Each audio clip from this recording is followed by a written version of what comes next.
So this video is the next part in a beginner tutorial series on how you can start making your own robots, programming in Python using Adafruit's CircuitPython boards and a Mu editor with your computer. In the previous tutorial, we talked about absolute beginner basic syntax in Python using CircuitPython, which is kind of like Python with extra features for doing robotics. And then today we're going to be talking a little bit more about what a variable is and how you might use those inside of your project. So let's go get started. As we get started, I currently have my MicroPython board plugged in to my computer, and the file I'm currently running is code.py on my CircuitPy drive. Again, if you're not saving things to code.py, it's not actually going to save over. So let's talk about some variables. You're probably already used to using variables in math all the time. Say x is equal to 5, y is equal to 2, and z is equal to x plus y. Probably use this a lot. We'd use the exact same thing in programming when we talk about variables. The distance is equal to 12, my speed is 95.5, my name is rover1, and my isDriver controlled is set to true. So a variable is effectively a bucket that we store value inside. So anytime that we reference x here, we're referencing the number 5. Anytime we reference speed, we're referencing the number 95.5. This number, like distance, y, and x, are all integers. They are full number variables. Speed is not an integer. Speed is considered something called a float in Python because it is a floating number. It's got a decimal after it. We usually shorten integer into the word int. This name here, if it's broken up between quotation marks, is referred to as a string, typically a str. And then this last point here, isDriver controlled, is a Boolean or a bool. And a bool is basically a true or false value. So let's do a little bit of practice with some variable names.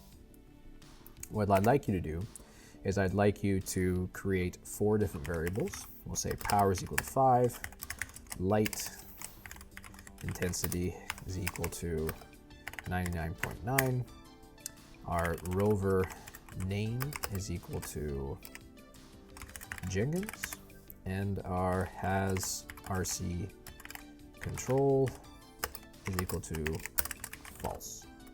So I'd like you to simply print all of these variables and see what comes up. So if I save this and open up my serial port, save it over, we should notice that we have 5, 99.9, Jenkins, and false. And I want you to notice the difference between these print statements here and these print statements. So let's go ahead and save and let's look at the difference.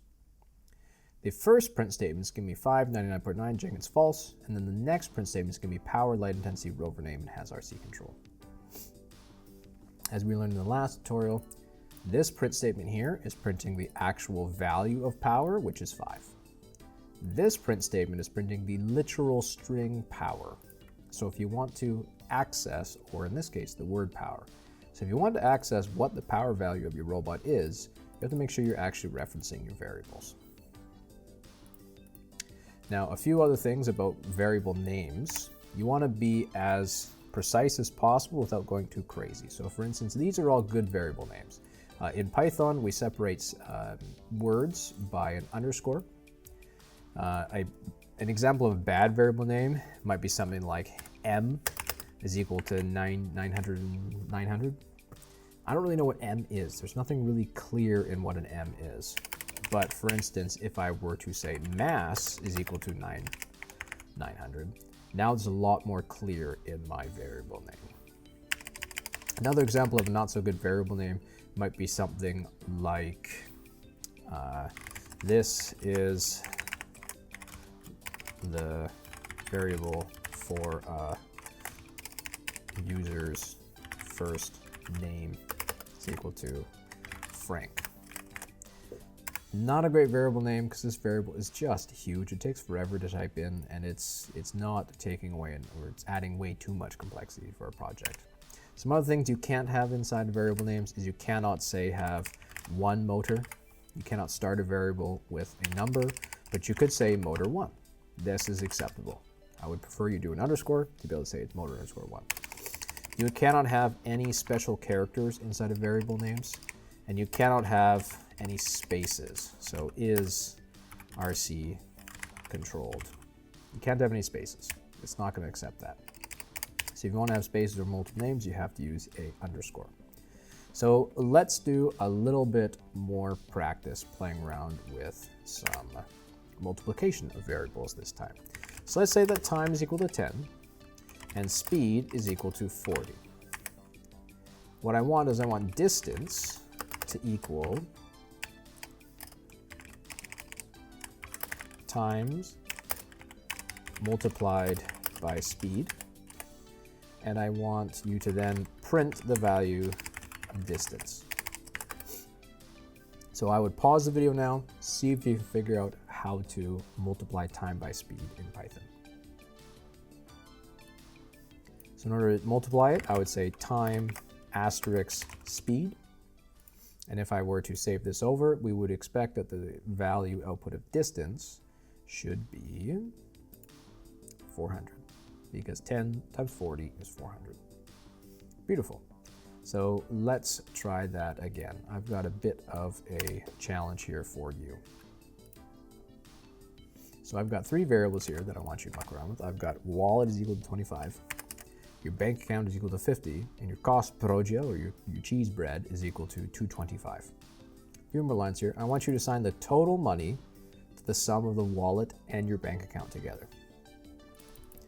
Now you purchase a cost per dia from your wallet, so I want you to subtract that value from your total money and from your wallet. Then I want you to simply print the value of all 3. So you can use these 3 print statements as a way of running this. So print total sum in your wallet is your wallet, print total sum in your bank account is bank account, print total sum of money altogether is in your money. So I'm going to take a pause, let you try to solve that. Okay, so hopefully you solved this using variables. To assign the total value of our money as wallet and bank account, I'm actually going to type in the variable wallet plus bank account. I do not want to write 25 plus 50 because then I'm not actually using my variables. I'm just using some more integers. Otherwise, why did I declare it? So once I buy myself a cost per dia, I'll have my total money is equal to my cost total money minus the cost per dia. And I also took it on my wallet as opposed to out of my bank account. So I'm going to say my wallet minus my cost per dia. And when I print that out, save this, I should have 3 print statements that pop up. And say total sum of my wallet is 2275, total sum of the bank is 50, and total sum altogether is 7275. So moving on, you can also change variables in time. So for example, I've got a few options here. I have boxes equals 3. Items is equal to boxes times 5. What do you think the value of items is? 3 times 5 is 15. Items is equal to items minus 4. The value of items now would be 15 minus 4 would be 11. Boxes plus equals 2. Well, that's new. What plus equals 2 means is it's going to take the variable boxes, and it's the same thing as saying boxes plus 2. But programmers are lazy, so they don't have to write boxes again. So if it's plus equals, you're taking the value of boxes and you're adding 2 to it. So because the value of our boxes has not changed at all here, our box is going to be equal to 5. And then I'm going to take boxes multiplied equal to, again, that's the same thing as saying boxes multiplied by 2. So now, do you think boxes is going to be 6, or do you think boxes is going to be 10? If we were to run through our order of events, we first assign boxes to 3. Then down here, we reassign boxes to 5. So now boxes is equal to 5. And then we take boxes, multiply boxes by 2. So 5 times 2 is 10. And we can check that by saying print boxes. That's true save. And we should see the final value of boxes is 10 because we have reassigned the value in the screen. That's something new to learn about Python, is that you can reassign values to things over time. So I've got another challenge here for you to try. I have 2 items and I have some tax. I want you to assign the total price of the sum of item 1 and item 2. I want to assign the tax amount to the total price multiplied by our tax. Then I want you to assign the final price to the total price plus the tax amount. And we should print these out. So I'm going to pause this and see if you can do this with variables. Okay, so coming back, we would say item 1 plus item 2. For our tax amount, we would have our total price multiplied by our tax. And then our final price is our total price plus our tax amount. So if we were to save this over, actually let's open up a serial report first, then save it over. We should see that our total price is 30, our tax amount is 2.4, so our final price is 32 and 40 cents. Let's try one more practice. So I have the dimensions of a rectangle here, length and width. I want you to assign the area to the length times width. Assign the perimeter to the sum of all your sides. And then print out what your final values will be. So I'll take a pause the video, see if you can solve this one. Okay, so for area, we'd take 15 multiplied, not 15 multiplied by 10. We would take our length times our width.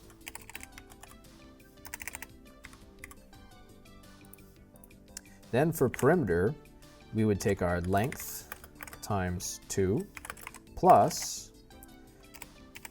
our width times 2. And then if we were to open our serial report, click save. Should load that up, and our area is 50, but our perimeter is, sorry, our area is 150 and our perimeter is 50 all the way around.